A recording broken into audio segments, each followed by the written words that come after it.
Dans un village reculé d'Afrique, niché au cœur d'une vallée luxuriante, vivait un chef charismatique et puissant. Sa réputation de bienveillance et de sagesse se mêlait à une ombre sombre qui planait sur le village depuis des années. Le chef, respecté pour ses décisions justes et ses paroles qui guérissaient les conflits, cachait un secret inquiétant. Une à une, les femmes du village tombaient enceintes, et toutes murmuraient à voix basse que c'était lui, le chef, qui en était responsable. Les visages des femmes marqués par la peur et la honte en disaient long sur le poids de ce secret. L'une de ces femmes était Amina, une jeune et belle veuve, connue pour son sourire éclatant qui avait disparu depuis qu'elle avait découvert sa grossesse. Elle avait perdu son mari lors d'une chasse, et le chef l'avait réconfortée de ses paroles douces et de ses gestes protecteurs. Mais cette protection s'était transformée en un fardeau insupportable quand elle avait réalisé qu'elle portait son enfant. Les hommes du village chuchotaient, se demandant quel pouvoir mystique ou quelle malédiction étrange était à l'œuvre.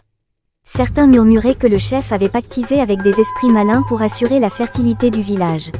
D'autres gardaient le silence par peur des représailles, car le chef était non seulement un leader, mais aussi un guerrier redouté dans sa jeunesse.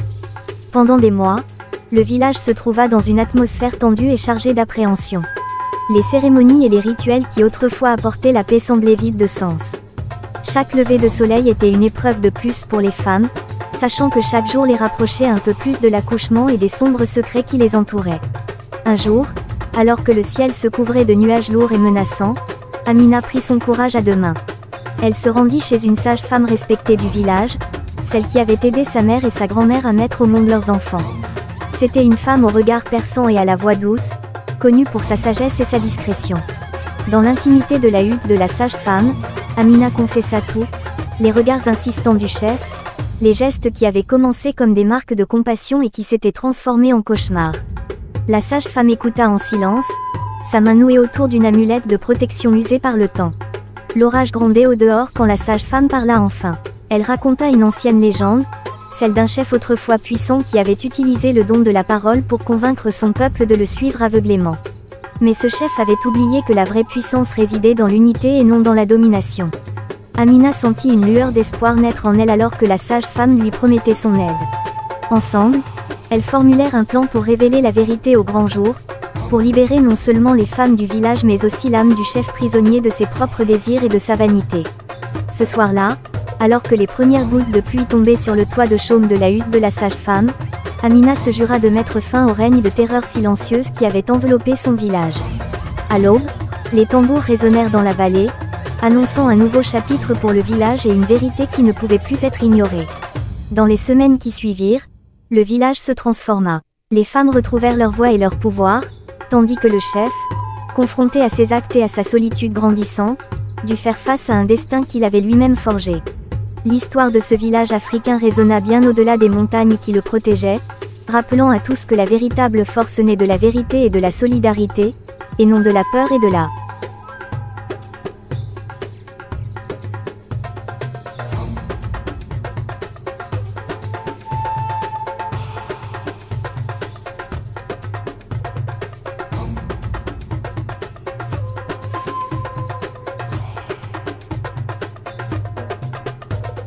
À mesure que la vérité éclatait au grand jour, le village africain se trouvait à un tournant crucial de son histoire.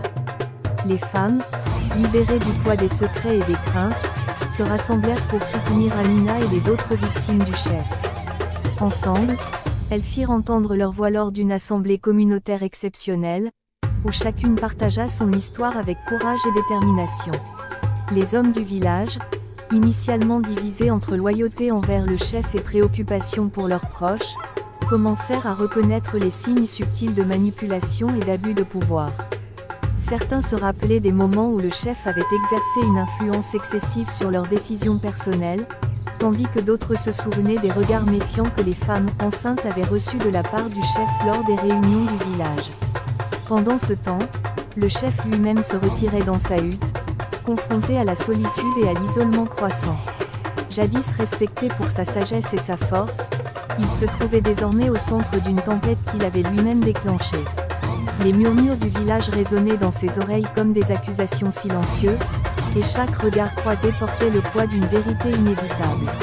La sage femme, gardienne des traditions et des vérités enfouies dans les montagnes, conseilla Amina et les autres femmes sur la manière de naviguer dans cette période de transition. Elle les guida dans la réconciliation avec leurs propres histoires, leur rappelant la force innée qu'elles avaient toujours possédée mais qu'elles avaient été forcées de taire. Ensemble, les femmes et les hommes du village décidèrent de tenir un conseil extraordinaire pour discuter de l'avenir de leur communauté. Assis en cercle sous le baobab sacré, ils débattirent des actions à entreprendre pour restaurer l'harmonie et la confiance au sein du village. Les anciens, autrefois conseillers respectés du chef, firent entendre leur voix pour la première fois depuis des années, appelant à la justice et à la réparation des torts. Finalement, après des jours de délibération passionnée et parfois houleux, une décision fut prise à l'unanimité. Le chef serait destitué de ses fonctions et banni du village. C'était un acte sans précédent dans l'histoire du village, mais nécessaire pour panser les blessures et permettre à la communauté de se reconstruire sur des bases de respect mutuel et d'intégrité. Le jour du départ du chef fut empreint de silence solennel et de respect mêlé de tristesse. Il partit seul, ses pas résonnant dans la vallée désormais silencieuse. Les femmes regardaient de loin, leurs visages reflétant un mélange complexe d'émotions, la douleur de la trahison, le soulagement d'être libérée et l'espoir d'un avenir où elles pourraient vivre sans peur ni oppression. Dans les années qui suivirent, le village se reconstruisit lentement mais sûrement. Les traditions ancestrales furent restaurées, renforcées par une nouvelle compréhension de la nécessité de protéger et de respecter la dignité de chacun.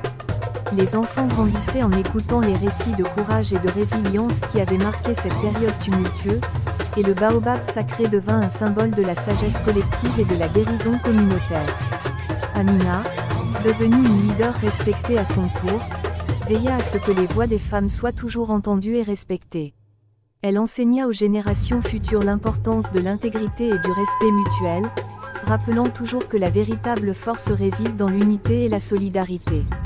Et ainsi, l'histoire de ce village africain, marqué par la tragédie mais illuminé par la résilience et la justice, continua de résonner à travers les âges, rappelant à tous que même dans les moments les plus sombres, il existe toujours une lumière d'espoir et de renouveau.